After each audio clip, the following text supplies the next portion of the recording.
नमस्कार विद्यार्थी मित्रांनो, स्वागत आहे तुमचं गणित शिकूया या यूट्यूब चॅनलमध्ये। विद्यार्थी मित्रांनो, आपण इयत्ता 8वी सायन्स यामधील चॅप्टर नंबर 4 करंट, इलेक्ट्रिसिटी आणि मॅग्नेटिझम याचा अभ्यास करत आहोत। या आधीच्या व्हिडिओमध्ये आपण इलेक्ट्रिक सेल, ड्राय सेल यांचा अभ्यास केलेला आहे। आता विद्यार्थी मित्रांनो, आपण आजच्या व्हिडिओमध्ये बघा लीड ॲसिड सेल म्हणजे काय याच्याबद्दल अभ्यास करणार आहोत। आता लीड ॲसिड सेलची इथे डायग्राम तुम्हाला दिसतीये। लीड ॲसिड सेलमध्ये बघा एक पॉझिटिव्ह टर्मिनल दिसतोय, एक निगेटिव्ह टर्मिनल दिसतोय आणि दोघांमध्ये जो इलेक्ट्रिक करंट जो फ्लो होतोय, पोटेन्शियल डिफरन्स त्याच्यामधला तो काय आहे, 2 व्होल्टचा आहे। आणि हे जे दोन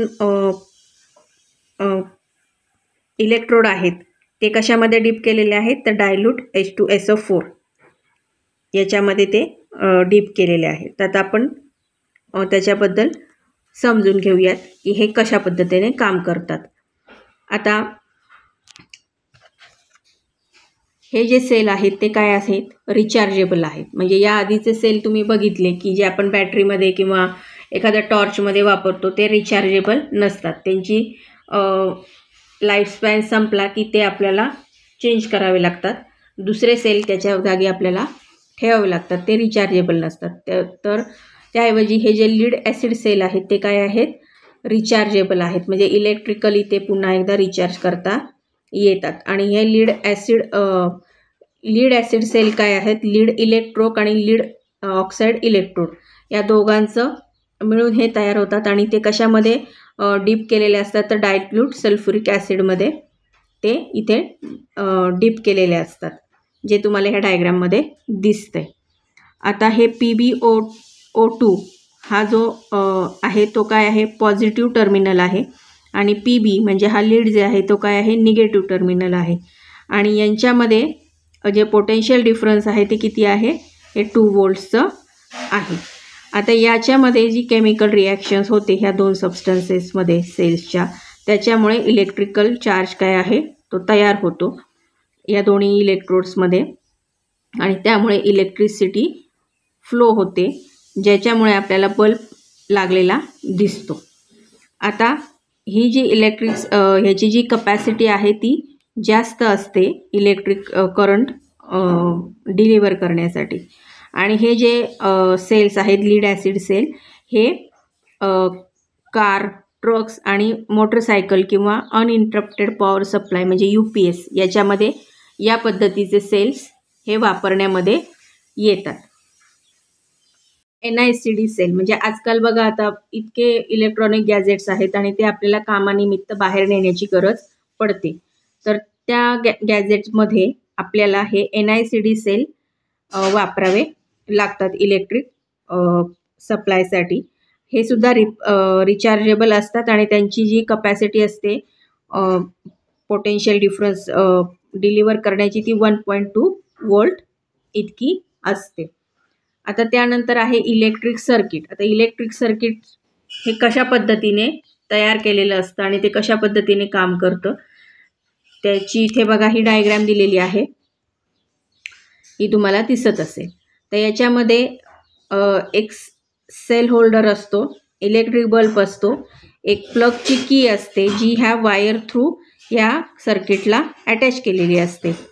आणि जेव्हा आपण एक ड्राय सेल या सर्किटमध्ये लावतो, फिट करतो ह्या होल्डरमध्ये, तेव्हा काय, आणि जेव्हा ती आणि एक बल्ब लावलेला असतो आणि जेव्हा आपण ही प्लग की ऑन करतो ह्या वायरला जी अटॅच असते ती, त्यावेळेला काय होतं, बल्ब ग्लो होतो, म्हणजे तो लागतो बल्ब। म्हणजेच याचा अर्थ काय होतो की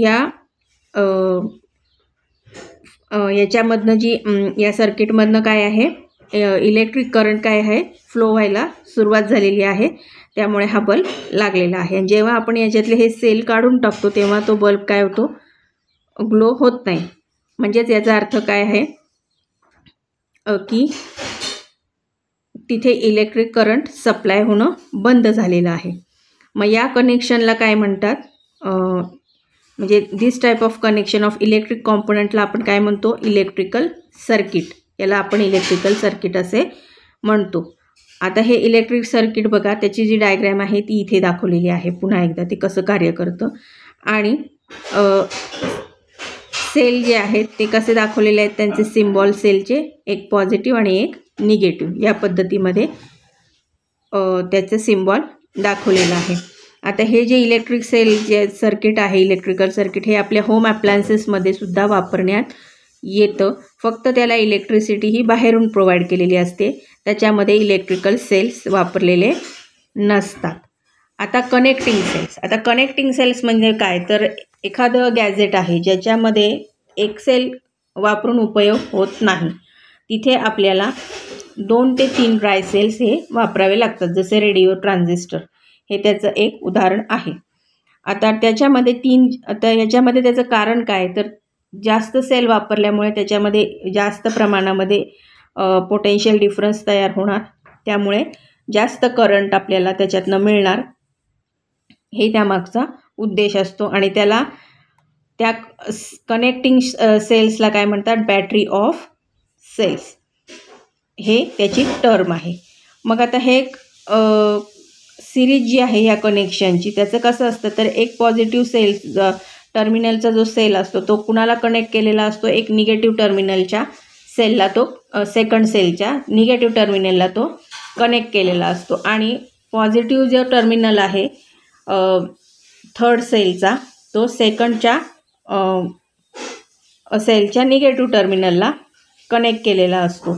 मग त्यामुळे काय होतं की ही त्यांची अशी कनेक्टिंग सेलची रो तयार होते आणि त्याच्यामध्ये एका सेलचा पोटेन्शियल डिफरन्स असतो 1 व्होल्ट आणि अशा पद्धतीने ह्या 3 सेलचा किती होतो 3 व्होल्ट असा तो तयार होतो. आणि त्याच्यामधनं जास्त जी एनर्जी आहे किंवा हायर करंट आहे तो त्याच्यातनं फ्लो होतो.